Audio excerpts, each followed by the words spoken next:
Hi hello ఈరోజైతే నేను ఒడిబియ్యం వండుతున్నాను. మా సైడ్ ఒడిబియ్యం ఉండాలి అంటే ఒక మంచి రోజే ఉండాలి. ఒడిబియ్యం పోసుకొని వచ్చిన తర్వాత ఇంకా ఒక మంచి రోజు చూసుకొని ఆ రోజైతే ఒడిబియ్యం వండి దేవుడికైతే పెట్టేస్తాము. ఫస్ట్ అయితే ఒక గ్లాస్ రైస్కి 3 గ్లాసెస్ వాటర్ చొప్పున కొద్దిగా ఒడిబియ్యంలో పెడతారు కదా, ఆ ఖర్జూరాలను వేసుకొని రైస్ అయితే వండేసుకున్నాను. వండేసుకున్న తర్వాత ఒక చిన్న పాల ప్యాకెట్ పోసి మనం రైస్ ఎంతైతే తీసుకుంటామో అంతే బెల్లం కూడా తీసేసుకొని ఇలా లో ఫ్లేమ్లో గ్యాస్ పై పెట్టి ఉడికించేసుకోవడమే.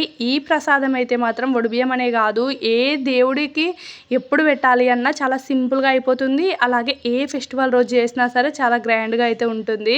ఇంకా అక్కడ అలా లో ఫ్లేమ్లో పెట్టేసిన తర్వాత బెల్లం పాలు పోసేసుకున్న తర్వాత ఇంక ఇక్కడైతే మాత్రం తాలింపు పెట్టేద్దాము.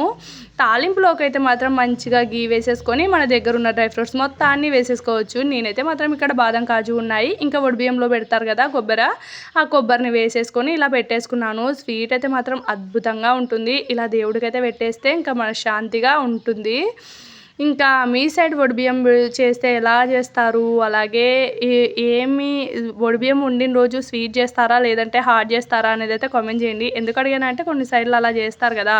నచ్చితే సబ్స్క్రైబ్.